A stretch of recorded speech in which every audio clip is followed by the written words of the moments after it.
Usually at the store, you buy floral bouquets like this, and they come like this all in one piece. And for a wreath, what we want to do is disperse the color all throughout the wreath. So we're going to chop these up. And if you haven't seen my other video on how to make picks, then I'm going to link it for you right here and check that out, because I do a full tutorial on how to make your own floral picks. I love this olive branch bushel that I got from Greenery Market, and I'm going to link it for you down below. Their Etsy shop. They have really high quality greenery and other floral stems and signs for sale. And this is probably one of the favorites that I have used. It is just really beautiful. So I'm going to go ahead and separate out all of those branches. I'm going to cut off the smaller ones and then just bring them to life a little bit by separating them out. And those are going to make a really great basis for this grapevine wreath. The next item I got from Greenery Market is this mixed bushel. And this one has, I love it. It's got a little bit of boxwood. It's got a little bit of eucalyptus. And so I'm going to do the same thing where I just separate out all of the smaller stems. And this is how we're going to disperse the color throughout the wreath.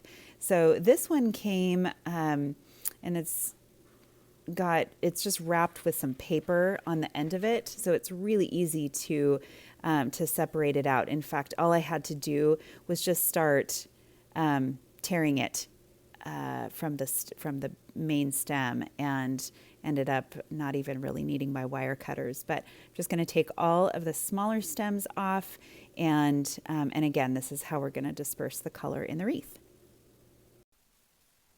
I went ahead and arranged all of the greenery and flowers that I wanted, and just arranged it to how I kind of wanted it to look. Nothing is glued into place. So I'm actually going to take this down and take everything out, glue the ends of it and put it all in, and then I'm going to show you my whole process. On this wreath, the first thing I'm going to start with is my bow. I'm putting that in place using the chenille stems and wrapping those around and attaching those securely to the wreath. And this is going to be my starting place. I'm starting with larger greenery first, and this is going to be, we're going to build from there. So this wreath consists of just a lot of layers upon layers. And so I like to start off with the larger elements of greenery.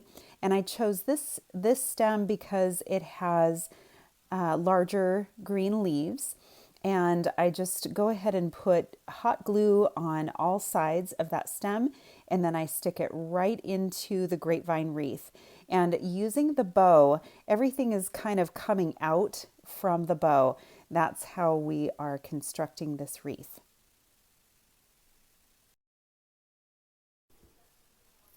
This method of constructing a wreath is really based on the inspiration from a garden. And I really love looking at an English garden and how free-flowing it is.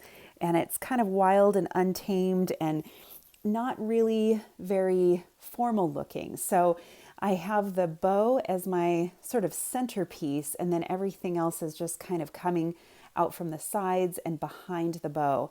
And you can't go wrong with this method.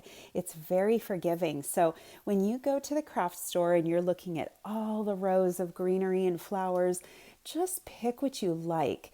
Pick the colors that you gravitate toward, and maybe use something as your inspiration point. And for me, I look at all the beautiful bouquets I'm seeing in the stores right now. It's springtime, and I just love them. So really for me, the inspiration for this wreath was that blue and pink floral bow or ribbon. And then everything kind of, took off from there. So all of the greenery that I used kind of matches the hues of the green in the ribbon. And the flowers I chose also just really complement that.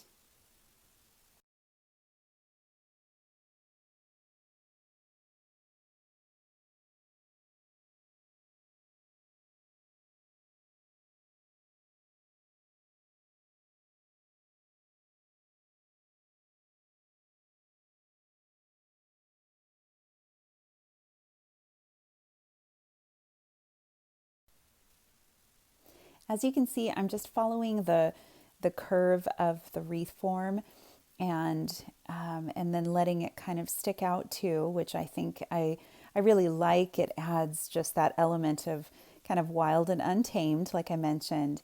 And there's not really any way that you're going to go wrong with this. I'll put some leaves on one side of the bow, and then I'll go to the other side and add, and kind of try to keep some amount of symmetry there, but I'm not really being very exact.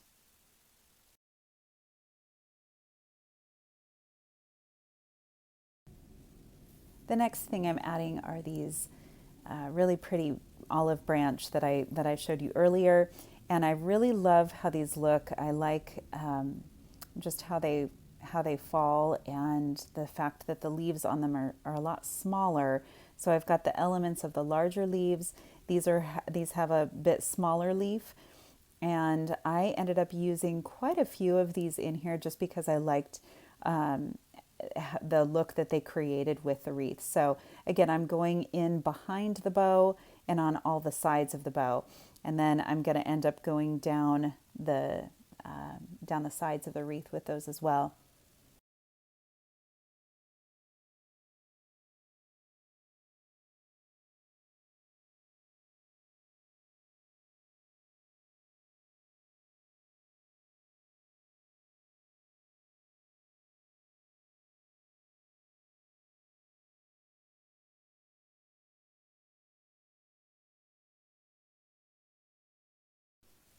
These beautiful pink flowers I just loved. I love the color on the leaves, and I love the fact that each of these stems has different size buds that have opened. And so I'm just leaving them intact like that because I think that it adds to the look of an English garden. So I'm going to go ahead and put in a few of these. This is kind of the main element besides the bow in this wreath, and so I want these to really show, so I'm going to add those to the top of what I've already added.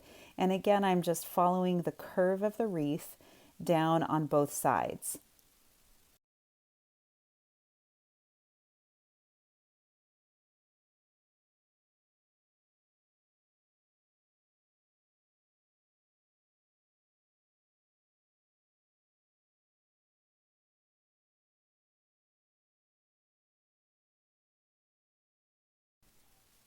One of the things that you want to keep in mind when you're purchasing all of the flowers at the store or online and you're looking at all the different choices you have, one thing to keep in mind is the size of the flowers and the size of the leaves that you're putting in.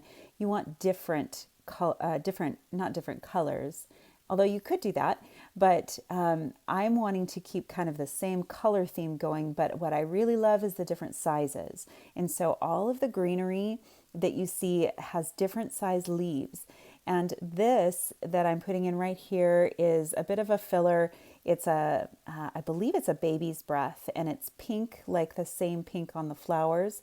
So it carries the same pink theme, but we're just adding in a different size, and it gives the wreath much more dimension if you can think about different size elements that you want in there.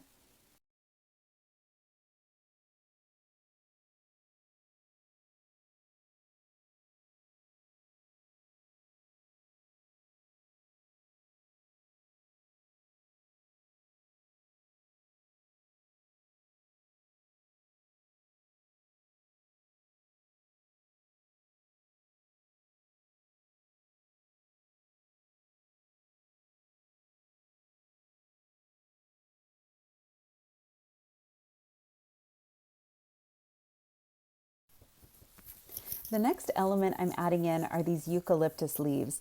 And I love the size of these. They really give a big impact. So I'm not going to add very many of them. I just love the size and the color. It's more of that sage green, soft green color that just kind of softens the whole wreath. So what I'm showing you here is that the stem on the eucalyptus was a little bit short.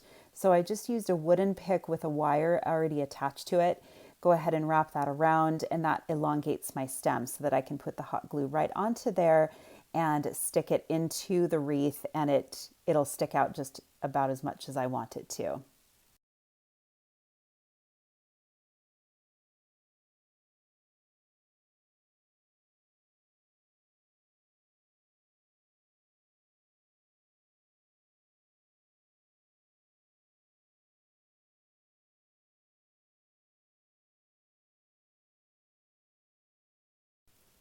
I like the look of this so far. It's coming along great. And I didn't love how it just sort of abruptly ended there. So I'm wanting to bring down some more elements that are a little bit smaller so it kind of tapers down at the ends. And so I'm just adding a few other smaller plants to that area. I burned myself really bad with a glue gun just before this shot. So you can see me kind of my hand hurts a lot. Anyway, adding more eucalyptus and just kind of figuring out where do I want that, where do I want to add. Again, you can't go wrong with this method. You guys, this is so easy. I know it looks so beautiful at the end, but it's an easy design to do, and you can do this. You can absolutely do this. It's you're just sticking in the greenery and the flowers, and really just so simple, and you just get a huge impact when you're done. So again, more eucalyptus. I liked it kind of sticking out of the top there. I feel like if you can pick up some of that eucalyptus, you should do that because it really works with just about any wreath and it adds such a huge impact. So, and more eucalyptus, and we're just gonna kind of come down on the sides a little bit. I want to soften out that green color right there and have it be a little bit softer there on the sides.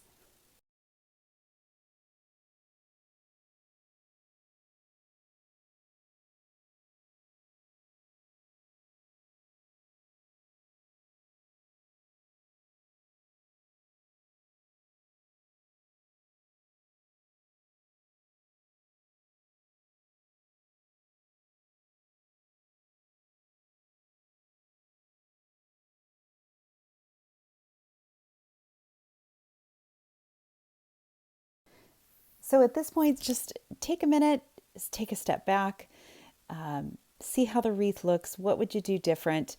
Here I'm deciding that I want to soften this edge just a little bit and bring out a little bit of that softer green color and some smaller elements to the edge of that. So it's just not quite so bright with that green and abrupt. So I'm just adding in a few of these smaller floral picks. I believe this one came from that larger greenery pick that I took apart.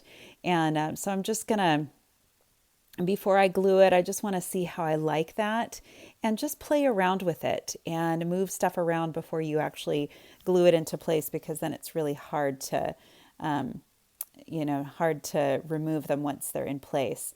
So I'm putting a little bit of the olive branch, just kind of playing with it. And that's what you can do too, is just play around, see what you like. And there is no right or wrong here. Just kind of keep going until it looks the way that you want it to.